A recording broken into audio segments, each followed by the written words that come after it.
Eu me sinto sempre muito feliz cada vez que podemos estar juntos aqui através do programa Encontro com a Palavra.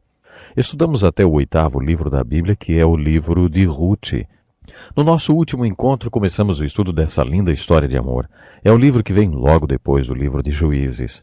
A história aconteceu nos dias em que os juízes julgavam o povo de Israel, um período de escuridão espiritual na história dos hebreus. O livro de Ruth também é chamado de o romance da redenção.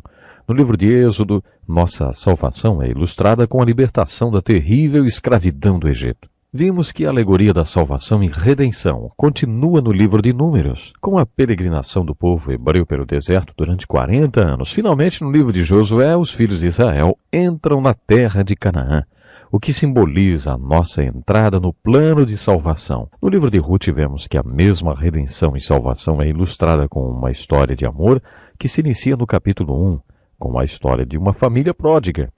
Devido a uma fome que se abateu na cidade de Belém, um homem, sua mulher e seus 2 filhos foram para a terra de Moabe. Nesse país distante, tudo foi muito difícil. Nessa parte da história, Noemi, a mãe pródiga, é o foco da narrativa. Em Moabe, ela perdeu seu marido e seus 2 filhos.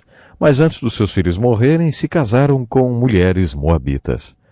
Uma se chamava Orfa e outra Ruth. Ruth, então, se torna a personagem central dessa história. Orfa voltou para Moabe, mas Ruth jurou lealdade à sua sogra Noemi. Mais tarde vimos que a razão dela ter feito isso talvez tenha sido o fato de ter se convertido enquanto seu marido Malom era vivo. Assim, essas 2 mulheres, Noemi e Ruth, voltaram para Belém. Quando chegaram lá, no final do capítulo 1, Noemi tornou-se a figura de uma filha de Deus voltando para casa. A palavra voltarei é encontrada várias vezes no capítulo 1. Assim como o filho pródigo decidiu voltar para a casa de seu pai, Noemi decidiu voltar para Belém. Quando retornou, a graça de Deus estava esperando por ela. Deus expressou seu amor e graça para com Noemi de diversas maneiras. Nesse livro da Bíblia, Ruth ilustra uma pessoa que não fazia parte da família de Deus. Vemos que Deus expressou seu amor e sua graça para com ela por meio da redenção. A volta de Ruth para Belém com a sua sogra é uma linda ilustração da nossa redenção e salvação. Deus expressou sua graça para com ela, primeiramente no capítulo 1, quando ela foi colher atrás dos segadores. Isso era uma lei de Deus dada no livro de Levíticos, capítulo 19, versículo 9 e 10. Quando os segadores estivessem fazendo a colheita nos seus campos, não poderiam pegar o que caísse no chão. E não deveriam pegar todas as uvas e nem todas as espigas de milho. Dessa forma, os pobres e os estrangeiros seriam beneficiados. Ruth conhecia essa lei e por isso foi aos campos colher atrás deles. A lei do parente remidor introduz uma verdade muito importante no livro de Ruth. Noemi, sogra de Ruth, tinha um parente muito rico cujo nome era Boaz. No versículo 3 do capítulo 2, nós lemos que Ruth foi colher no campo e, por acaso, entrou no campo de Boaz, que era da família de Elimeleque, seu falecido sogro. Ei, você acha que isso foi por acaso? Você acha que, coincidentemente, ela foi colher no campo desse homem? Lendo o 1º capítulo de Mateus, descobrimos que Boaz e Ruth fazem parte da genealogia de Jesus Cristo, o Messias. Você acha que Deus, sabendo que a união dessas pessoas e o seu casamento levaria à vinda do Messias, deixaria que isso acontecesse por coincidência? Claro que isso foi providencial. Ruth foi para o campo que pertencia a Boaz. E no versículo 4 nós lemos: Boaz veio de Belém e disse aos segadores: O Senhor seja convosco. Responderam-lhe eles: O Senhor te abençoe. Que exemplo de relacionamento entre funcionário e empregador, hein? Não seria bom começarmos o nosso dia na fábrica ou na loja dessa forma? O Senhor seja com você. E o outro grita de lá: Deus te abençoe. E no versículo 5 nós lemos: Perguntou Boaz ao servo encarregado dos segadores: De quem é essa moça? Você quer saber o que essa pergunta realmente significa? Significa que Boaz se apaixonou. Ele viu aquela linda mulher colhendo nos campos. Ruth significa beleza, ou botão de rosa. É claro que ela era muito bonita. Quando Boaz a viu, ficou simplesmente embasbacado. Foi amor à primeira vista. Ele se apaixonou por ela e perguntou ao seu encarregado o que ele sabia sobre ela. O encarregado contou tudo o que sabia, que ela tinha sido casada com um homem hebreu no país de Moabe, que seu marido tinha morrido e que ela tinha jurado lealdade à sua sogra. E ele provavelmente contou que enquanto era casada com um homem hebreu, ela tinha se convertido. No versículo 8, lemos que Boaz disse a Ruth: Ouve, minha filha, não vás colher em outro campo, nem tampouco passes daqui. Ficarás aqui com as minhas servas.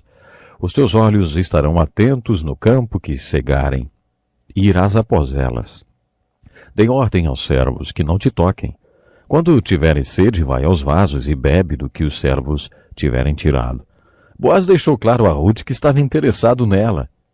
Agora as coisas tinham mudado bastante. Sua resposta está no versículo 10. Então ela, inclinando-se e prostrando-se com o rosto em terra, perguntou-lhe: Por que achei graça aos teus olhos, para que faças caso de mim, sendo eu estrangeira? Deparamos-nos com uma palavra muito bonita na Bíblia. Graça. Graça significa favor e bênção de Deus que não merecemos. Ruth está dizendo a Boaz: Eu não sou hebreia, não sou como uma de suas servas. Por que tem esse tipo de consideração comigo? Boaz respondeu que ela tinha feito a sua parte. No versículo 11 ele diz: Eu ouvi falar de tudo que fizeste a tua sogra depois da morte de teu marido, como deixaste a teu pai, a tua mãe, a terra onde nasceste, e vieste para um povo que dantes não conhecias. Que o Senhor recompense o teu feito. Que o Senhor, o Deus de Israel, sob cujas asas vieste buscar refúgio, te recompense ricamente. Isso é muito importante. Sob cujas asas vieste buscar refúgio. Você está vendo? Ruth tinha se convertido e Boaz sabia disso. Quando Boaz declarou a sua intenção de mostrar mesmo consideração por ela, Ruth disse: Ache eu graça aos teus olhos, Senhor meu. Em outras palavras, ela disse: Está bem, eu aceito o que você está fazendo por mim. Aí então, durante a refeição, Boaz disse: Achega-te, come do pão e molhe o teu bocado no vinho. Lemos aí que ela almoçou com ele no seu primeiro dia de trabalho. E diz ainda que ela comeu até ficar satisfeita. Havia uma música quando eu era jovem que dizia mais ou menos assim. Bom, uma pena que a inflação já levou aquele nosso centavo, né? Mas a música dizia assim, ó: Se eu tivesse um centavo, sabe o que eu faria? Eu gastaria tudo em doces para você. Eu nem me importo, porque você é tudo que eu gostaria de ter. Ah, porque eu estou apaixonado por você. Por você tudo eu gastaria. É isso que você tem vontade de fazer quando está apaixonado. Você quer gastar tudo com aquela pessoa. Você quer dar tudo para ela. Boaz estava realmente apaixonado e ele ficou pensando no que mais poderia fazer por aquela moça. Depois do almoço, Boaz chamou seus segadores e disse: Olha, quando vocês virem aquela moça atrás de vocês, deixem cair tudo o que estiverem carregando. Deixem tudo no chão e deixem que ela pegue. Deixem cair tudo de propósito. No final do primeiro dia de trabalho, Ruth estava carregada com tudo que tinha colhido. A lei ordenava: se você deixar cair inadvertidamente, não pegue do chão, deixe lá. Boaz mandou: toda vez que vocês a virem, deixem cair tudo que estiverem carregando. Boaz estava realmente interessado em Ruth, hein? Então, quando Ruth voltou para casa, trazia um saco de grãos. Quando sua sogra viu, perguntou: Onde você foi colher hoje? Onde você trabalhou? Inocentemente Ruth respondeu: No campo de um homem chamado Boaz. Noemi quase caiu para trás. Ela disse: Bendito seja o Senhor, que não tem deixado a sua beneficência nem para com os vivos, nem para com os mortos. Esse homem é nosso parente chegado. O que Noemi estava tentando dizer era: nós vamos morar na casa grande. Dá para entender o que você acabou de me dizer. Boaz é um homem rico e parente do meu marido, seu sogro. Eu tenho certeza que Noemi tinha explicado para Ruth a lei de Deuteronômio 25, que dizia: Ruth tinha o direito de procurar qualquer parente do seu falecido marido e pedir-lhe em casamento. É claro que Ruth já sabia disso, e Noemi disse: é bom que você não tenha que ir a outro campo, continue a trabalhar nos campos dele. O último versículo do capítulo 2 diz: assim Ruth se juntou com as servas de Boaz para respigar até que a cega de cevada e de trigo se acabou, e ficou morando com a sua sogra. Isso parece estranho, porque significa um tempo de mais ou menos 6 meses.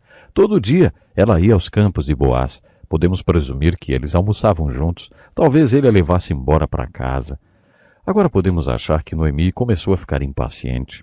O capítulo 3 começa assim: certo dia Noemi, sua sogra, lhe disse: minha filha, Não hei de buscar descanso para que fiques bem? Sabe que o descanso quer dizer um marido. Ora, não é Boaz com cujas servas estiveste de nossa parentela? Lembra que eu falei para você sobre a lei do parente remidor? Noemi continuou. Lava-te, unge-te, veste os teus vestidos. Esta noite ele vai joeirar a cevada na eira. Depois que eles separavam a cevada, havia um banquete. Noemi disse, agora vai, toma um banho e põe um perfume, vai até a eira e depois que a festa acabar, veja onde ele vai descansar. Eles sempre dormiam perto da colheita para tomar conta dela. Aí, durante a noite, Noemi continuou, vá até ele, apresente-se e peça-o em casamento. Sabe, esse romance não era só o romance da redenção, era também um romance ao contrário. Naquela cultura, Boaz não poderia pedir Ruth em casamento. Ruth é que tinha que pedi-lo. Havia muitos parentes do seu falecido marido e do seu falecido sogro.